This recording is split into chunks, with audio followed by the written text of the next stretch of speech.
ஏம்மா, பிஸ்னஸ் எல்லாம் பொண்ணுங்களுக்கு தேவையா? காலையிலேருந்து வெறும் லேப்டாப்பும் கையுமாவே உக்காந்துருக்க. இப்படி டெய்லியும் வேலையை செஞ்சுட்டு இருந்தா உடம்பு என்னத்துக்கு ஆகிறது? இவ்வளோ டென்ஷன் வேணுமா உனக்கு? மா, பொண்ணுங்க பிறந்ததுலேருந்தே டென்ஷன் ஃப்ரீயாக இருந்ததே இல்லைம்மா. பொண்ணுங்களுக்கு இந்த மாதிரி தடைகள் வந்தா அது ஸ்டாப் இல்லைம்மா, அதாம்மா ஸ்டார்ட் அப்.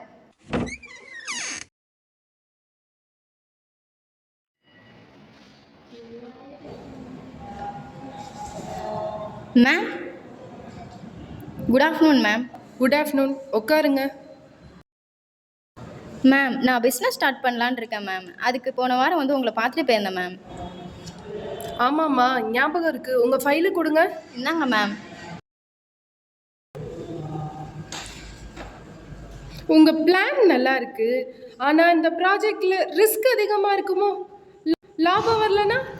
மேம், இந்த மாதிரி ரிஸ்க் எடுக்கிறவங்க தான் சக்ஸஸ் ஸ்டோரி எழுதுறாங்க.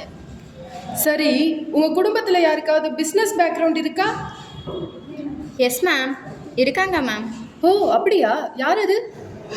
எங்கள் அம்மா தான் மேம். 25 வருஷமாக எங்கள் குடும்பத்தை லாஸ் இல்லாமல் ரன் பண்ணிட்டு இருக்காங்க. இதுவே பெரிய பிக்கெஸ்ட் ஸ்டார்ட் அப் தானே மேம். உன்னோட தன்னம்பிக்கையே பெரிய கேரண்டி தானே மேம். அதை விட வேறு என்ன மேம் கேரண்டி வேணும்? உங்களோட கான்ஃபிடென்ஸ்க்கு லோன் அப்ரூவல் தரலாம் போலயே. Thank you ma'am. ஹலோ, வணக்கம் சார். நீங்கள் பண்ணுற ப்ராஜெக்ட் மாதிரியே இன்னொரு ப்ராஜெக்ட்க்கு ஒரு பொண்ணு லோன் கேட்டு வந்திருக்காங்க. ஓ அப்படியா? சரி, நான் பார்த்துக்கிறேன். அம்மா, நான் பிஸ்னஸ் ஸ்டார்ட் பண்ண லோன் கேட்டிருந்தேன்லம்மா, அது கிடச்சிருச்சுமா. சரிம்மா, நான் வீட்டில் வந்து சொல்கிறேம்மா. சார், இந்த பொண்ணு தான் சார் லோன் கேட்டாங்க. பெண்கள் பிஸ்னஸ் ஆரம்பிக்கலாம், ஆனால் மார்க்கெட்டில் சர்வே பண்ண முடியாது. நாங்கள் கிச்சனில் ஃபயரையே ஹேண்டில் பண்ணுறோம், மார்க்கெட்டில் காம்படிஷனை ஹேண்டில் பண்ண முடியாதா?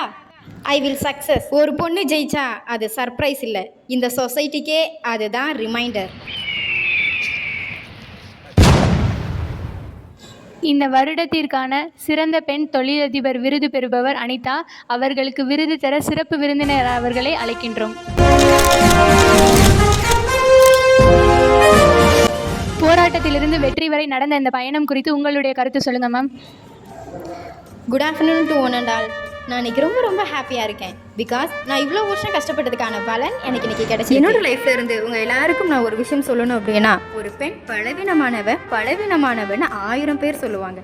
ஆனால் ஏன் என்ன கூட நிறைய பேர் சொன்னாங்க, உன்னாலலாம் பிஸ்னஸ் ஸ்டார்ட் பண்ண முடியாது, இந்த சொசைட்டியில் சர்வை பண்ண முடியாது. அவங்களுக்கெல்லாம் நான் சொன்னேன், ஒரு குழந்தைய பெற்று வளர்க்குற திறமை இருக்கும்போது, ஃபினான்ஷியல் பட்ஜெட் பேலன்ஸ் இல்லாமல் ஒரு குடும்பத்தை ரன் பண்ணும்போது, பிஸ்னஸ் ஸ்டார்ட் பண்ணுற பிரைன் பெண்களுக்கு இல்லையா, ஒரு பெண் வெற்றியை நோக்கி போகும்போது அவளை தடுக்கிற எல்லாருக்கும் ஒரு மெசேஜை நான் இந்த ஸ்டேஜ்லேருந்து சொல்லணும்னு நினைக்கிறேன். பிரேக் இல்லாமல் எப்படி வண்டி ஓடாதோ, அதுக்காக பிரேக்கை மட்டும் பிடிச்சிட்டு இருந்தால் நீங்கள் அடைய வேண்டிய டெஸ்டினேஷனை அடையவே முடியாது. ஒரு பெண் ஜெயிச்சா அது அவளுடைய வெற்றி மட்டும் கிடையாது, அவள் குடும்பத்தின் வெற்றி, அந்த சமுதாயத்தின் வெற்றி, அந்த நாட்டின் வெற்றி. அனைவருக்கும் மகளிர் தின நல்வாழ்த்துக்கள்.